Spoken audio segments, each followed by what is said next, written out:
Une nouvelle interprétation de l'énergie noire et de la matière noire.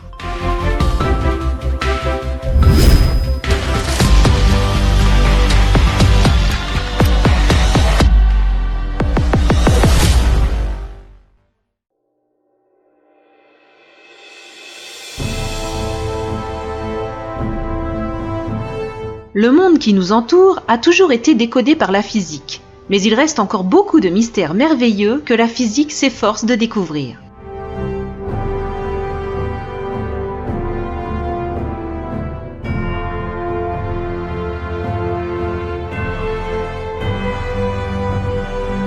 L'une de ces merveilles est la reconnaissance de la masse exacte et de l'énergie de l'univers entier.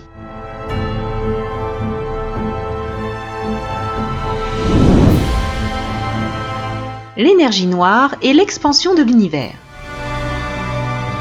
Dans un premier temps, nous allons expliquer brièvement la théorie du Big Bang.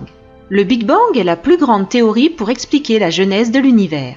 Selon cette théorie, la création de l'univers a commencé par une énorme explosion et s'est poursuivie par la génération d'électrons, protons, neutrons, atomes, substances, planètes, étoiles et galaxies en consommant l'énergie de cette explosion massive. Simultanément, une partie de cette énergie a fait que toutes ces masses se sont dispersées.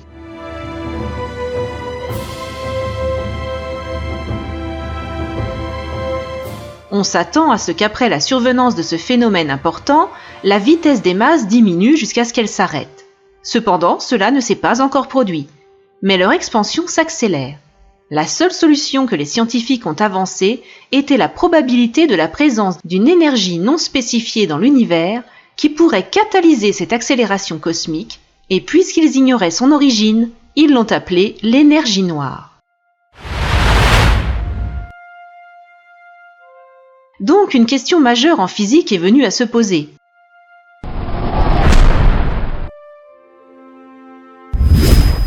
Ce qu'est l'énergie noire et quelles sont ses particularités.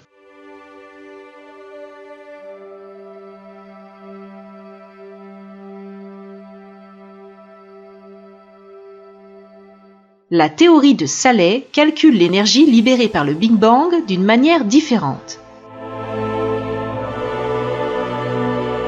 On peut donc imaginer l'univers tout entier comme une sphère dont le volume est d'1 mètre cube et qui est composé de neutrons.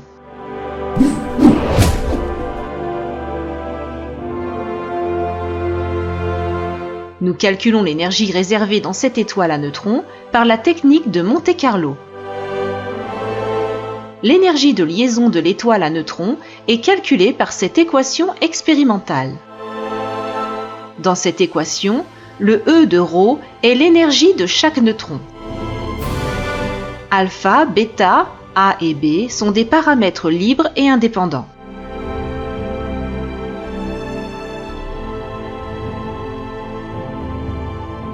Ρ est la densité du monde.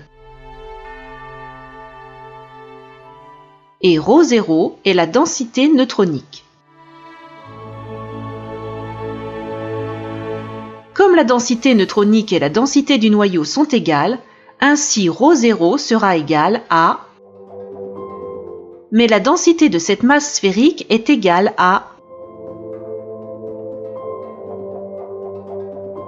En inscrivant les valeurs suivantes comme paramètres libres dans l'équation énergétique pour l'énergie de chaque neutron, nous obtenons...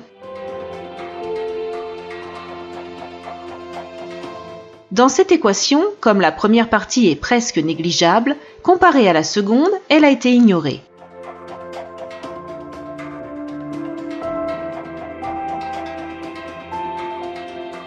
Nous avons considéré la masse totale de l'univers comme des neutrons, et en divisant la masse totale de l'univers, 10 à la puissance de 53 kg, à la masse d'un neutron, 1,6 à 10 à la puissance de moins 27 kg, donc le nombre total de neutrons sera égal à...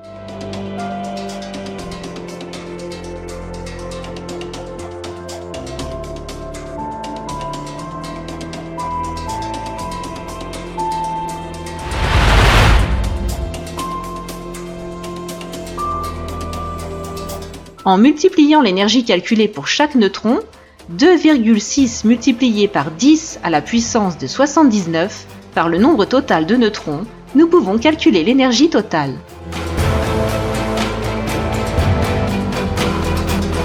Alors que l'énergie calculée par l'équivalence masse-énergie d'une masse égale à 10 à la puissance de 53 kg est environ 10 à la puissance de 70 joules.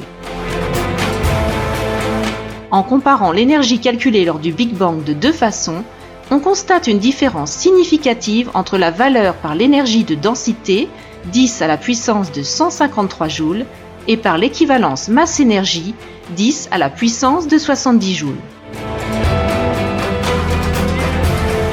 La théorie de Saleh croit que l'énergie initiale libérée calculée au moment du Big Bang devrait être calculée par l'énergie de densité, et si nous calculons l'énergie libérée de cette façon, il n'est pas nécessaire de définir une énergie inconnue appelée énergie noire.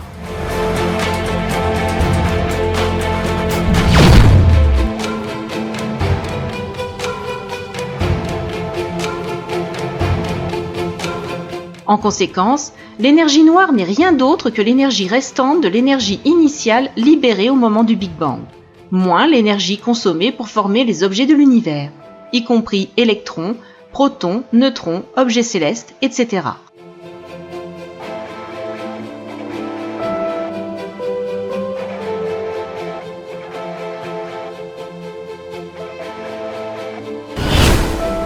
Matière noire. Une autre merveille de la physique est la matière noire, dont certains scientifiques pensaient qu'elle ne serait jamais résolue en raison de l'absence de signes de sa solvabilité.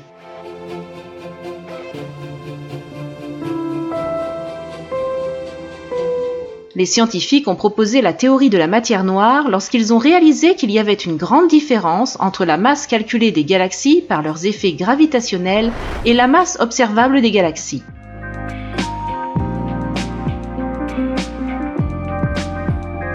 Ceci est à clarifier. On pourrait comparer la force gravitationnelle entre le Soleil et la Terre,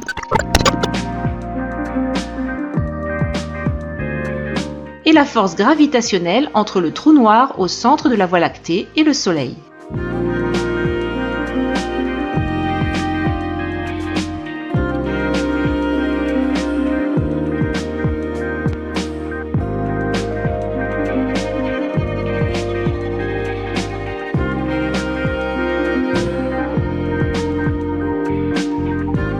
La force gravitationnelle newtonienne est égale à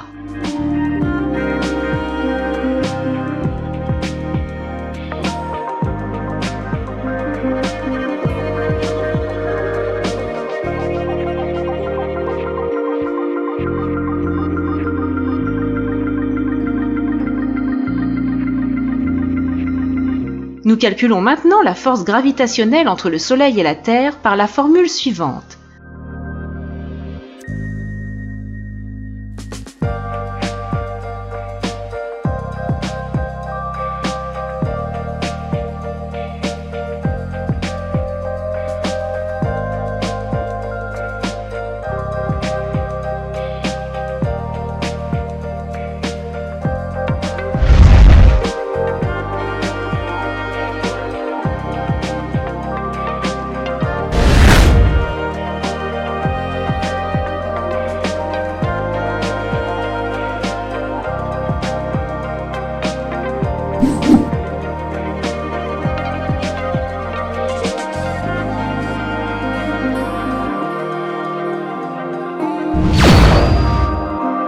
La force gravitationnelle entre le Soleil et le trou noir au centre de la Voie lactée est également égale à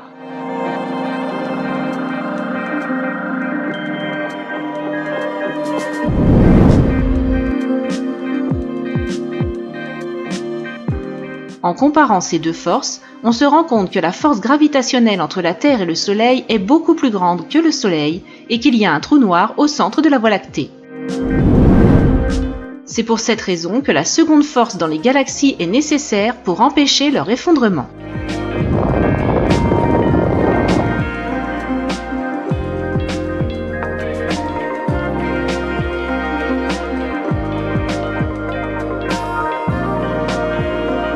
Pour justifier cette observation, les physiciens ont présenté des théories dans ce domaine, l'une des plus importantes étant le mystère de la matière noire. Il est présent partout, mais n'occupe pas l'espace, ne transperce aucune matière, n'émet aucun faisceau lumineux et n'interagit avec les autres objets que par gravité. Par conséquent, il ne peut être découvert que par des effets gravitationnels.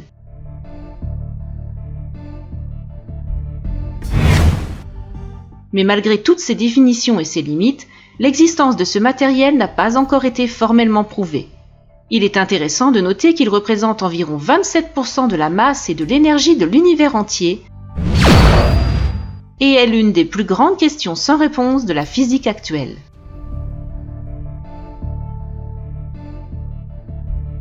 La théorie de Salé présente une nouvelle description de la cause de la survie des galaxies, et au lieu de croire en la matière noire qui n'a aucune des propriétés primaires de la matière, elle indique l'existence d'une force qui a toutes les propriétés d'une force avec une source spécifique. Comme vous le savez, tous les objets célestes ont un mouvement de rotation autour du centre supposé de l'univers, qui est le résultat de la rotation initiale de l'existant au moment du Big Bang. Et comme après le Big Bang, aucune force n'a affecté ce mouvement rotatif, la rotation continue à la vitesse angulaire initiale avec une valeur constante. Et la constante de la vitesse angulaire signifie que les objets célestes aux limites de l'univers tournent à une vitesse tangentielle plus grande que les objets plus proches du centre supposé de l'univers.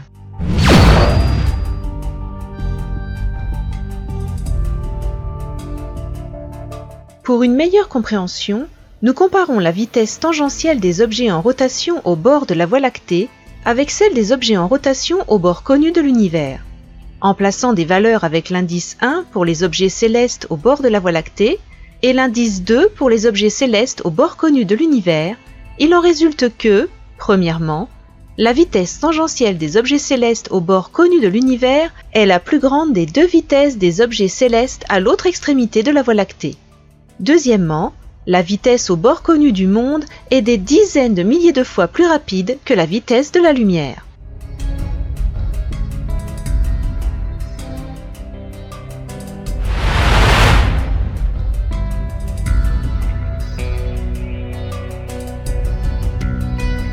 Ainsi, à mesure que nous nous éloignons du centre supposé de l'univers, la vitesse tangentielle augmente et cette énorme différence de vitesse entre les objets sur les bords de l'univers et ceux plus proches du centre supposé de l'univers provoque une force vortex et, comme une tornade, pousse tout vers le centre de la rotation.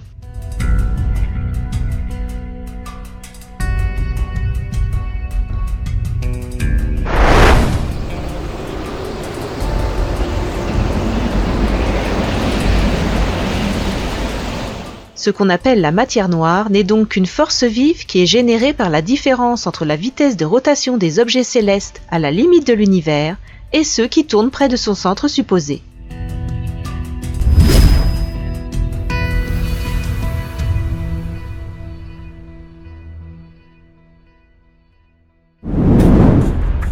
L'énergie noire est l'expansion accélérée de l'univers.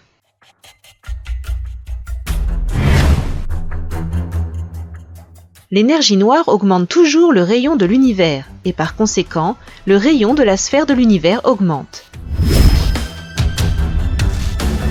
D'autre part, en raison du manque de force sur le mouvement de rotation, la vitesse angulaire est constante.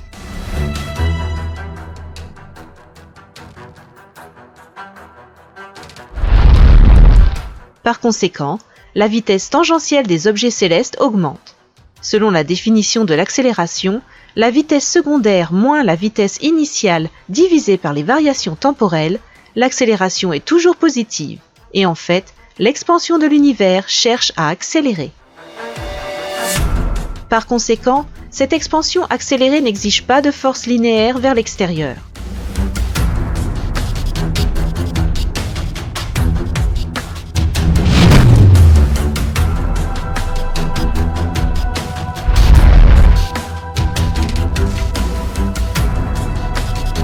En d'autres termes, en raison du manque de force sur le mouvement de rotation, la vitesse angulaire est constante, et d'autre part, l'existence de l'énergie noire augmente le rayon de l'univers et augmente ainsi le rayon de rotation des objets célestes. Ainsi, en augmentant le rayon, la vitesse tangentielle augmente et accélère l'expansion de l'univers.